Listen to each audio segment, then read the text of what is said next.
Oke,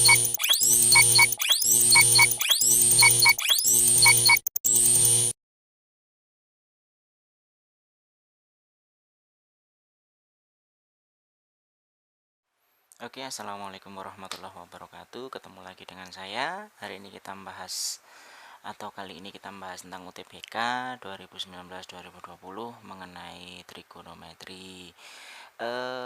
Soalnya sudah ada di slide yang tadi saya tulis ulang di sini, yaitu sin x ditambah cos x ditambah tangen x ditambah kotangen x sama dengan 2 per sin 2x. Soalnya begitu ya. Oke, sebelum kita mengerjakan soal ini, terlebih dahulu kita harus mengerti dulu syarat-syaratnya. Yang pertama adalah syarat dari 2 per sin 2x. 2 per sin 2x ini adalah pecahan, sehingga penyebutnya tidak boleh sama dengan 0. Syarat yang pertama apa itu? Syarat dimana penyebut tidak boleh sama dengan 0. Hasil dari sin 2x ini nanti tidak boleh 0. Kenapa? Karena sin 2x kalau 0, 2 per 0 itu nanti jawabannya tidak terdefinisi. Berarti di sini penyebutnya tidak boleh sama dengan 0. Jadi nanti sin 2x ini nanti tidak boleh 0. Siapa yang menyebabkan sin 2x ini nanti menjadi 0? Ya, anggaplah x-nya 0. Berarti sin 0 adalah 0, 180 derajat atau 360 seperti grafik sin. Kan begini grafik sin ya. Anggaplah begini. Ini 0 derajat, ini 180 derajat, ini 360 derajat. Nah, ini nanti tidak boleh menjadi jawabannya. Kan begitu yang pertama. Berikutnya kita mesti tahu dulu bahwa nanti kita punya sin 2x itu akan sama saja dengan identitasnya apa kemarin? 2 sin x cos x. Nah, itu kita harus terlebih dahulu tahu tentang itu. Berikutnya kita harus tahu juga bahwa nanti tangen itu adalah sin x, atau tangan x adalah sin x dibagi dengan cos x. Kita pun perlu tahu bahwa kotangen atau kita sebut sebagai cot gitu, itu adalah kebalikannya ya. Jadi cos x dibagi sin x. Nah, kita harus tahu tiga elemen ini terlebih dahulu. 1, 2, dan 3. Kita harus mengerti itu. Oke, lanjut ke pembahasannya. Soalnya tadi kita punya ini sin x ditambah cos x ditambah tangen x ditambah cot x akan sama dengan 2 per sin x. Lah, ini kan penyebut. Ketika saya pindah ruas ke kiri, artinya yang tadinya pembagi semuanya akan menjadi perkalian.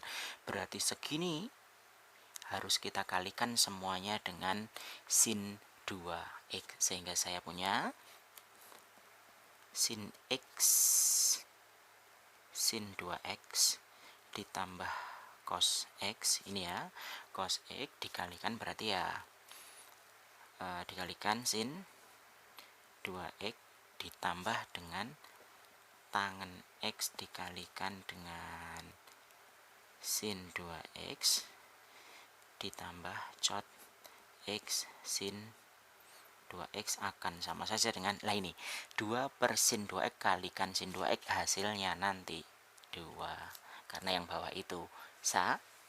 Nah, untuk itu agak panjang ini nanti ya. Tangen kita harus mencurigai dulu apakah nanti bisa disederhanakan atau tidak. Kita berkonsentrasi kepada tangen dan kotangen ini ya, karena kita tahu tangen nanti adalah sin per cos, sehingga bisa kita corek dengan dan sin 2x nanti adalah 2 sin x cos x, sehingga nanti bisa kita corek. Konsentrasi kita terarah pada ini terlebih dahulu, sektor ini. Nah, ini berarti saya tulis ulang terlebih dahulu. Sin x sin 2x ditambahkan dengan cos x sin 2x. Nah, ini tangen tadi apa? Sin x per cos x. Sin 2x tadi apa? 2 sin x cos x. Kotangen tadi apa? Cos x per sin x. Di sini juga 2 sin x cos x sama dengan 2, kan begitu. Nah, dari sini sektor ini tetap menjadi perhatian, di mana ini boleh tak corek, set, set, set, set. Nah, lah ini kita punya sin X dikalikan 2 sin, berarti ini nanti sin kuadrat, ini nanti cos kuadrat. Balik lagi sini,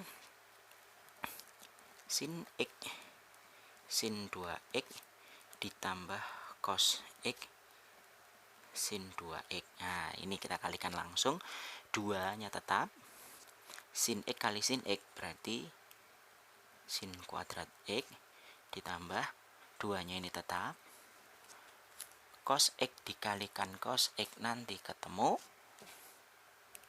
cos kuadrat X, yang nanti hasilnya sama saja dengan 2. Konsentrasi kita masih pada sektor ini mas mbak, dimana kita punya sin X sin 2X ditambah cos X sin 2X. Nah, karena ini ada 2 dan ini ada 2, boleh saya keluarkan, sehingga saya punya sin kuadrat X ditambah cos kuadrat X, gitu ya, akan sama dengan 2. Kita tahu sin kuadrat X ditambah cos kuadrat X itu 1. Berarti ini nanti sini tadi tak tambahi bahwa sin kuadrat X tambah cos kuadrat X itu 1. Itu identitas yang kita semua harus mengetahuinya. Lah, lanjut di sini bahwa sin X sin 2X ditambah cos X sin 2X, nah, ditambah 2 kali 1, ini 1, berarti 2 kali 1 tetap 2, akan sama dengan di sini 2. Nah, lebih sederhana. Nah, akan menjadi lebih enak lagi jika ini nanti 2 tak usir ke kanan. Ya, artinya 2 dikurangi dengan 2 akan menjadi 0. Oke, berikutnya kita alih konsentrasi kepada ini. Karena jelas ini nanti diusir ke kanan atau dipindah ruas ke kanan nanti akan menjadi 0, 2 min 2. Konsentrasi kita pada ini. Kalau ini tak ubah menjadi sin 2 sin X cos X, akan ketemu bentuk sin kuadrat yang itu makin susah. Maka kita harus cerdas atau kita harus mengerti bahwa di sini sin 2X ada, ini juga sin 2X ada, maka tak keluarkan sin 2X, gitu ya. Sehingga di sini hanya tinggal sin X ditambah dengan cos X. Iya, kenapa? Karena sin 2X-nya ini udah keluar. Lah ini sama dengan, ya udahlah, tulis aja lah. Nah, gitu.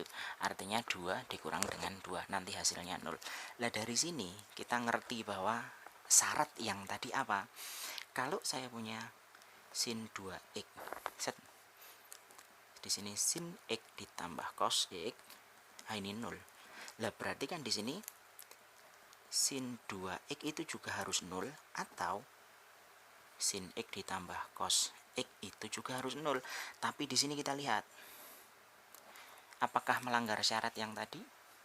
Ya, syarat yang tadi sin 2X-nya tidak boleh 0. Oh, berarti ini tidak memenuhi. Sehingga konsentrasi jawaban kita hanya di sini. Nah, ada kalimat sin X ditambah cos X itu harus sama dengan 0. Maka di sini bisa menjadi gini.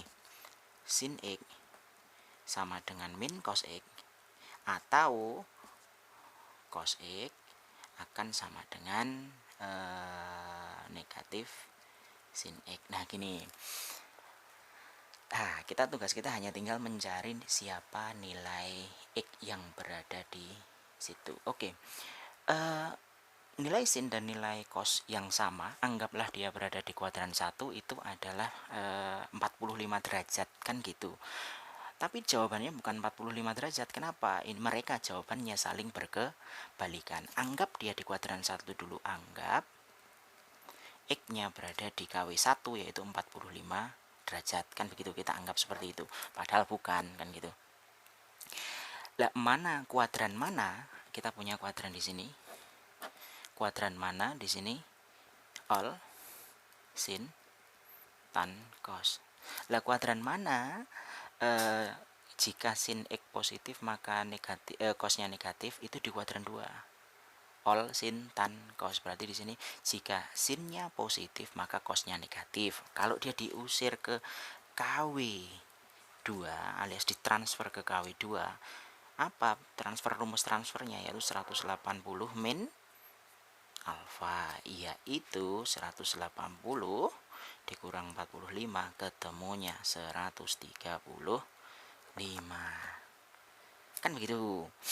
Terus ketika dia diusir ke KW4 atau ditransfer ke KW4, KW4 itu di sini karena cosnya positif otomatis sinnya negatif, berarti dia adalah 360 min alfa, berarti 360 dikurangi 45 yaitu 315. Pada opsinya kita gunakan yang ini karena alfanya adalah 135 ditambah K plus 180, dimana K-nya adalah bilangan bulat. Terima kasih, cukup jelas.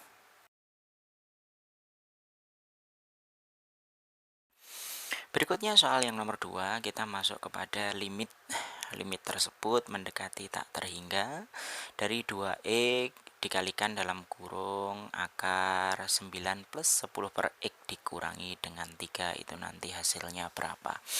Oke, pertama konsentrasi kita terletak pada limit yang mendekati tak hingga.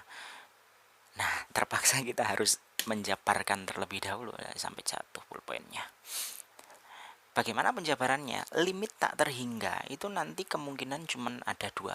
Yang pertama adalah limit x mendekati tak hingga dari pecahan.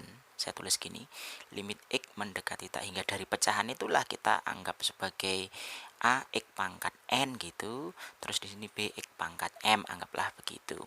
Nah, dari sini bentuk ini nanti kita ngerti atau kita tahu bahwa bentuk ini nanti akan mempunyai 3 kemungkinan jawaban. Yang pertama, jika pangkat bawah itu lebih besar daripada pangkat atas, maka jelas jawab itu nanti adalah 0. Dan jika pangkat atas itu nanti lebih besar dari bawah, maka jawabannya adalah tak terhingga, begitu. Lah, ini jika atas sama dengan bawah, maka jawabnya adalah koefisien dari x yang terbesar. Misalkan di situ x yang terbesarnya adalah koefisien dari pangkat n yang terbesar di sini nanti adalah n dan m itu sama, besar semua gitu ya. Maka jawabnya adalah A per B. Nah, soal ini apakah masuk ke kriteria ini? Oh, ternyata tidak. Kriteria berikutnya adalah gini. Limit x mendekati tak terhingga dari akar. Nah, ini udah ada akarnya ya, patut kita curigai. Ax kuadrat ditambah bx ditambah c, gitu. Lalu dikurangkan dengan akar px kuadrat ditambah qx plus R, anggaplah gitu. Maka di sini nanti juga punya 3 macam kemungkinan jawaban. Yang pertama, jika A itu sama dengan P, A sama dengan P, sama persis nggak ada bedanya, maka ada rumus.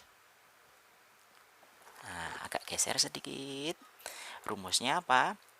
B min Q per 2 akar A. Lah, begitu ya. Tetapi nanti jika A-nya kurang dari P, berarti ini lebih kecil, maka jawabnya adalah negatif tak hingga. Kebalikannya, jika A lebih besar dari B, maka jawabnya adalah tak hingga. Nah, gitu.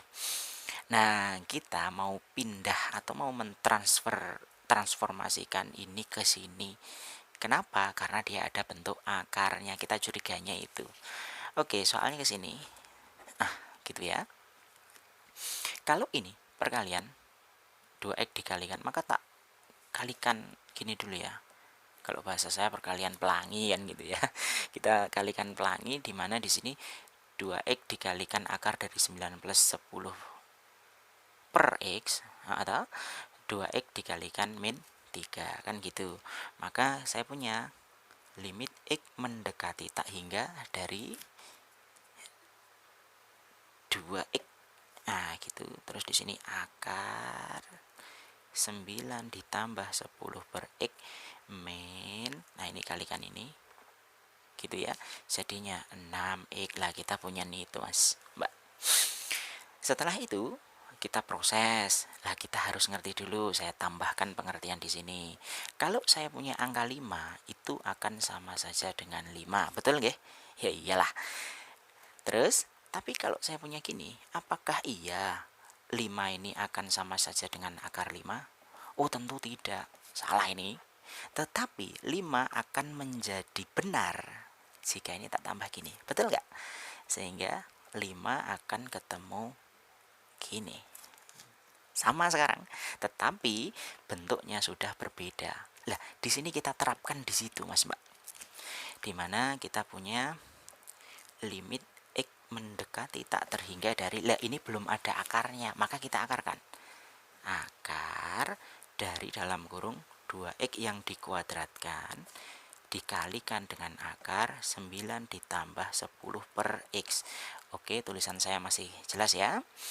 Dikurangi. Nah, ini belum ada akarnya juga, ya diakar lah. Sehingga ketemu 6X dikuadratkan. Lah, kita akan menuju ke sini. Ya, kita manipulasi sebisa mungkin untuk menuju ke sini. Kan begitu ya. Agar bisa kita gunakan rumus B min G per 2 akar A. Oke, agak geser lagi ke sini. Limit X mendekati tak hingga dari akar dikalikan akar, kita tahu itu bahwa akarnya boleh menjadi 1. Ini tak pangkatkan dulu ya, sehingga ketemu 4x kuadrat begitu. Terus di sini masih di dalam kurung 9 ditambah 10 per x. Nah, itu akan menjadi lebih mudah. Nah, ini akar 36x kuadrat. Nah, begitu. Setelah ini kita substitusi perkalian distributif, atau kalau saya bahasanya perkalian pelangi. Limit dari X mendekati tak hingga dari akar gitu ya, 4x kuadrat kali 9, ya jawabannya 36x kuadrat ditambah 4x kuadrat dikali 10 per x. Nah, ini satu persatu ini ya, 4 kali 10 dulu. Oke, berarti 40 kan gitu ya. X kuadrat dibagi x, x, oh gitu, iya. Oh, ternyata 36x kuadrat ditambah 40x yang dikurangkan dengan 36x kuadrat. Sudah Mas dan Mbak, maksud saya, bentuk ini, bentuk ini sudah sama dengan ini. Kita ketahui bahwa A-nya adalah koefisien X kuadrat, berarti paling depan itu 36. B-nya adalah koefisien dari X, berarti 40. C-nya bagaimana? Nggak ada, biarin, berarti 0. Gitu ya. Lah di sini makin nggak ada lagi nih. P-nya siapa? 36. Q-nya siapa? 0. R-nya siapa? 0. Dah selesai. Berarti hasil dari limit tersebut adalah B min Q per 2 akar A, yaitu B-nya 40 dikurangi Q-nya 0, ya betul ya, 2 akar A-nya 36. Sehingga di sini kita ngerti, agak geser ke tengah. Oh, di sini 40 per 2 akar 36 itu 6, boleh tak corek, ketemu 20. Oke, jawabannya adalah 20 per 30. 20 per 6. Oh, enggak ada. Oh, disederhanakan, jawabannya 10 per 3. Begitu. Terima kasih.